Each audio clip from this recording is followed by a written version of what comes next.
Halo, Assalamualaikum warahmatullahi wabarakatuh. Perkenalkan, saya Cahyani Bimbi Hapsari, PBSI 2017A, NPM 29, IKI Budi Utomo Malang. Oke, video kali ini aku akan menjelaskan tentang perpustakaan. Nah, perpustakaan sendiri itu mempunyai berbagai macam jenis. Jadi di sini saya akan menjelaskan tentang pengertiannya dulu, kemudian sejarahnya, deskripsi perpustakaan, jenis-jenis layanan perpustakaan, terus ada unit apa saja yang harus disediakan dalam perpustakaan itu sendiri, kemudian standarisasi perpustakaan itu seperti apa, kemudian ada pengertian pustakawan. Jadi tetap simak video ini ya. Oke, kita sebelum lanjut ke video selanjutnya tentang penjelasan terkait perpustakaan, jangan lupa like, komen, dan subscribe. Nah, untuk penjelasan yang pertama yaitu pengertian dari perpustakaan. Perpustakaan sendiri itu merupakan suatu tempat untuk belajar, mencari, dan mengembangkan informasi ataupun lembaga pendidikan, dan juga sebagai sarana edukatif dalam pendidikan yang dikelola sedemikian rupa. Sedangkan perpustakaan sekolah suatu unit kerja yang mengkoleksi bahan-bahan pustaka yang berisi berbagai sumber informasi yang berupa buku-buku, ilmu pengetahuan, atau lainnya yang sebagai sumber belajar untuk warga sekolah yang disusun rapi dan sangat teratur menurut sistem tertentu. Nah, kemudian ilmu perpustakaan itu sendiri bidang interdisipliner yang menggabungkan ilmu sosial, ilmu hukum, dan ilmu terapan untuk mempelajari topik yang berkaitan dengan perpustakaan. Oke, di penjelasan selanjutnya yaitu saya akan menjelaskan tentang sejarah perkembangan perpustakaan di belahan bumi bagian barat. Para ilmuwan memperkirakan perpustakaan sebenarnya sudah ada sejak tahun 5000 sebelum Masehi. Namun, perpustakaan yang pertama tercatat dalam sejarah adalah perpustakaan di kota Niniwe, ibu kota Asyur atau Assyria. Nah, perpustakaan itu dibangun sekitar tahun 669 sebelum Masehi sampai 636 sebelum Masehi. Dulu kertas belum ditemukan. Makanya perpustakaan ini berisi buku-buku yang terbuat dari tanah liat, daun, dan alas lainnya. Sebelumnya perpustakaan biasanya hanya dimiliki oleh raja dan pejabat-pejabat tinggi. Nah, selanjutnya saya akan menjelaskan tentang sejarah perkembangan perpustakaan di Indonesia. Di sini terdapat 6 poin. Poin pertama, perpustakaan lahir seiring dengan tumbuhnya peradaban manusia, utamanya baca tulis. Awal berdirinya perpustakaan dimulai ketika manusia mengenal tulisan, bahan tulisan, dan alat tulis. Sehingga tidak berkelebihan kalau dikatakan bahwa sejarah perpustakaan sama tuanya dengan usia peradaban manusia semenjak mereka mengenal baca tulis. Poin kedua, pada era kerajaan Hindu-Buddha, banyak lahir mahakarya para empu seperti Negara Kertagama, Arjuna Wiwaha, Mahabharata, Ramayana, Sota Soma, dan lain-lainnya. Karya-karya tersebut merupakan hasil interaksi antara kebudayaan khas Indonesia dengan budaya asing. Poin yang ketiga, perkembangan perpustakaan mengalami pasang naik di era kerajaan Islam. Masuknya budaya Arab termasuk baca dan tulis yang kemudian berinteraksi dengan kebudayaan Melayu semakin memperkaya khasanah budaya Indonesia. Pada masa ini banyak dihasilkan karya-karya besar para pujangga seperti Kitab Bustanus Salatin, Hikayat Raja-Raja, sampai Badai Tanah Jawi, dan lain sebagainya. Kitab-kitab tersebut biasanya disimpan di dekat keraton atau masjid yang menjadi pusat aktivitas kerohanian dan kebudayaan. Nah, untuk poin yang keempat, setelah Indonesia merdeka, Di tengah konsentrasi untuk mempertahankan kemerdekaan dari invasi pasukan Inggris dan Belanda, serta kesibukan menghadapi pemberontakan di beberapa daerah, pada tahun 1948, pemerintah mendirikan Perpustakaan Negara Republik Indonesia di Yogyakarta. Poin yang kelima, pada tahun 1956, berdasarkan keputusan Menteri Pendidikan dan Kebudayaan Republik Indonesia nomor 29103, Perpustakaan Negara didirikan di beberapa wilayah di Indonesia. Berdasarkan keputusan Menteri Pendidikan dan Kebudayaan Republik Indonesia nomor 0164-0-1980, pada tahun 1980 didirikan Perpustakaan Nasional sebagai unit pelaksanaan teknis bidang perpustakaan di lingkungan Departemen Pendidikan dan Kebudayaan. Poin terakhir, poin yang keenam, dalam perkembangannya, melalui keputusan Presiden Republik Indonesia nomor 11 tahun 1989, Perpustakaan Nasional yang kala itu merupakan unit pelaksana teknis di lingkungan Departemen Pendidikan dan Kebudayaan, berubah menjadi lembaga pemerintahan non-departemen yang langsung bertanggung jawab kepada Presiden. Nah, untuk sejarah selanjutnya, sejarah perkembangan perpustakaan sekolah.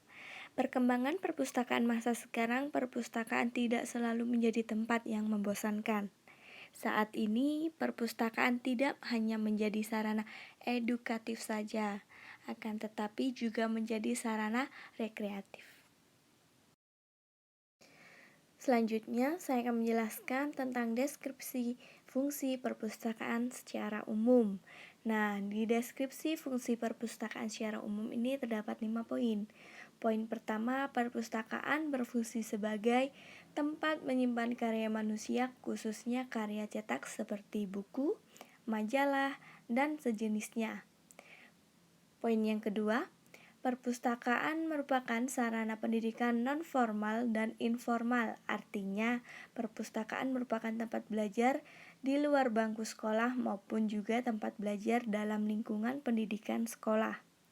Poin yang ketiga, perpustakaan sebagai penunjang kegiatan penelitian dalam rangka fungsi Tridharma perguruan tinggi. Poin yang keempat, perpustakaan menjadi sarana pendukung dalam pelaksanaan salah satu fungsi Tridharma perguruan tinggi.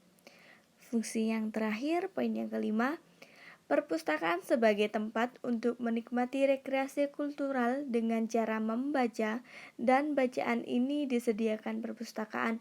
Fungsi rekreasi ini tampak nyata pada perpustakaan umum. Nah, untuk fungsi perpustakaan dalam pendidikan dan sosial, merupakan sarana pendidikan non-formal dan informal. Artinya, perpustakaan merupakan tempat belajar di luar bangku sekolah maupun dalam lingkungan pendidikan.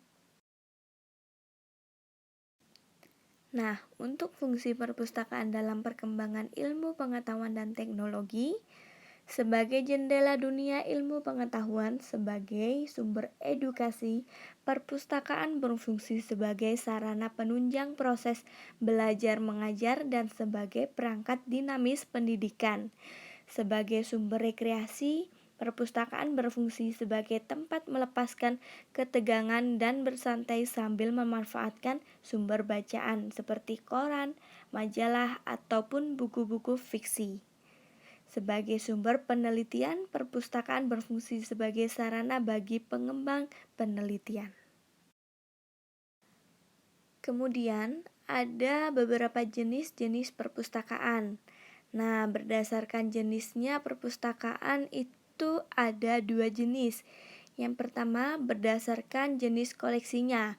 Nah, pada berdasarkan jenis koleksinya ini terdapat 3 poin. Poin pertama yaitu perpustakaan umum, perpustakaan khusus, dan perpustakaan digital. Sedangkan berdasarkan pemakaiannya ini terdapat 3 poin juga. Yang pertama, perpustakaan sekolah, yang kedua, perpustakaan perguruan tinggi, dan yang ketiga, perpustakaan umum. Nah, di penjelasan kali ini saya akan menjelaskan tentang jenis-jenis layanan perpustakaan umum dan perpustakaan sekolah.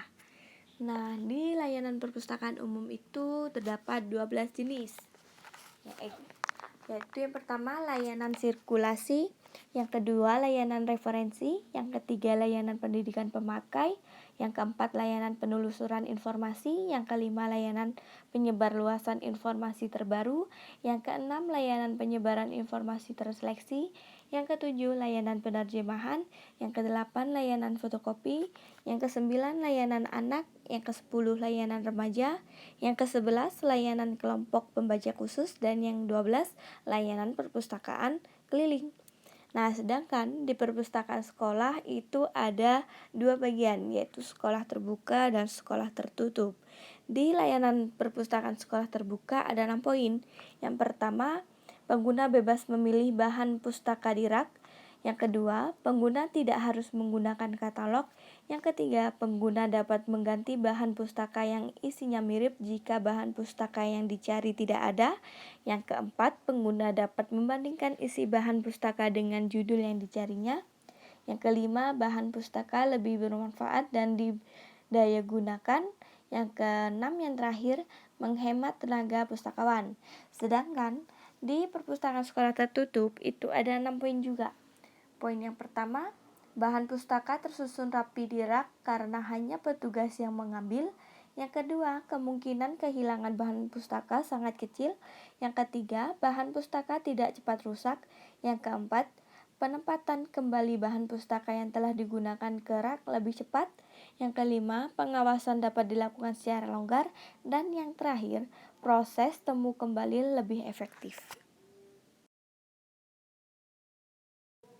Kemudian saya akan menjelaskan tentang unit-unit dan mekanisme kerja perpustakaan sekolah. Nah, di unit ini terdapat 5. Yang pertama, gedung ruangan. Yang kedua, koleksi bahan pustaka. Yang ketiga, perlengkapan dan perabot. Yang keempat, mata anggaran. Yang kelima, tenaga kerja. Sedangkan terdapat mekanismenya juga. Yang pertama, menghimpun informasi atau pengadaan koleksi bahan pustaka. Yang kedua, menghimpun alat seleksi bahan pustaka. Yang ketiga, survei minat pemakai. Yang kelima, survei bahan pustaka. Dan yang terakhir, menyeleksi bahan pustaka. Selanjutnya, saya akan menjelaskan tentang standarisasi peralatan perpustakaan sekolah dan standarisasi perlengkapan perpustakaan sekolah.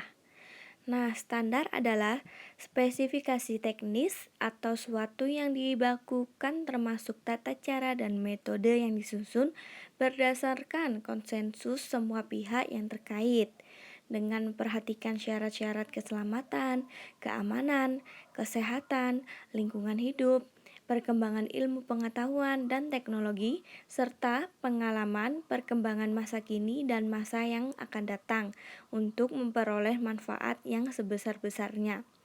Nah, perlengkapan perpustakaan adalah sarana pendukung atau perlengkapan perpustakaan yang digunakan dalam proses pelayanan pemakai perpustakaan dan merupakan kelengkapan yang harus ada untuk terselenggaranya perpustakaan. Nah, untuk pustakawan sendiri saya akan menjelaskan ya. Nah, pengertian pustakawan adalah seorang yang menyelenggarakan kegiatan perpustakaan dengan jalan memberikan pelayanan kepada masyarakat sesuai dengan tugas lembaga induknya berdasarkan ilmu yang dimiliki melalui pendidikan. Nah, tugas-tugas pustakawan melakukan perencanaan, melakukan kodifikasi, memelihara atau menjaga koleksi perpustakaan, mengumpulkan, menata kembali perpustakaan, memberikan pelayanan kepada pengunjung, memberikan saran kepada pemustaka dalam mencari data dan informasi. Nah, pustakawan pun mempunyai kode etik. Nah, kode etiknya itu ada 3 poin. Poin pertama, aturan tertulis yang harus dipedomani oleh setiap pustakawan dalam melaksanakan tugas profesi sebagai pustakawan. Yang kedua, etika profesi pustakawan yang menjadi landasan moral yang dijunjung tinggi, diamalkan dan diamankan oleh setiap pustakawan. Yang ketiga, ketentuan yang mengatur pustakawan dalam melaksanakan tugas kepada diri sendiri, sesama pustakawan, pengguna, masyarakat, dan negara. Nah, apa sih pengertian dari bahan pustaka dan apa jenis-jenisnya? Nah, bahan pustaka itu semua sumber informasi baik dari hasil karya tulis, karya cetak, dan karya rekam. Sedangkan jenis-jenisnya itu ada 8. Yang pertama monograf, yang kedua monograf seri, yang ketiga monograf analitik, yang keempat monograf analitik berseri, yang kelima terbitan berseri, yang keenam terbitan yang bersifat, yang ketujuh bahan pustaka bukan buku, dan yang kedelapan bahan pustaka referensi. Apa sih jaringan informasi di perpustakaan sekolah? Nah, sistem informasi perpustakaan yaitu suatu sistem yang di dalamnya suatu organisasi pelayanan publik yang mempertemukan kebutuhan pengolahan transaksi peminjaman, pengembalian, dan perpanjangan buku dan pembuatan laporan harian. Nah, sedangkan pengolahan informasi di perpustakaan sekolah yaitu pengolahan informasi ataupun bahan perpustakaan yang terdapat dalam perpustakaan sekolah yang disesuaikan dengan kurikulum sekolah sehingga dapat menunjang penyelenggaraan pendidikan di sekolah. Nah, adapun komponen-komponen dalam jaringan informasi di perpustakaan. Komponen yang pertama itu ada struktur organisasi, komponen kedua ada rencana kerjasama, komponen ketiga ada simpul, komponen keempat ada pemakai, komponen kelima tingkat jasa peserta, komponen keenam sistem komunikasi antar simpul, komponen ketujuh kode pesan, komponen kedelapan katalog induk terpusat, komponen ke-9 pedoman pemilihan dokumen, komponen ke-10 program pelatihan bagi pemakai serta simpul jaringan, dan komponen yang terakhir prosedur untuk evaluasi kerja jaringan. Nah, penjelasan yang terakhir yaitu bentuk-bentuk sistem jaringan yang bisa diterapkan di perpustakaan sekolah. Nah, di sini ada 5 bentuk jaringan. Yang pertama, jaringan non terpimpin, yang kedua jaringan terpimpin, yang ketiga jaringan non terpimpin dengan pusat khusus, yang keempat jaringan terpimpin dengan pusat khusus, dan yang terakhir komunikasi antara dua jaringan terpimpin.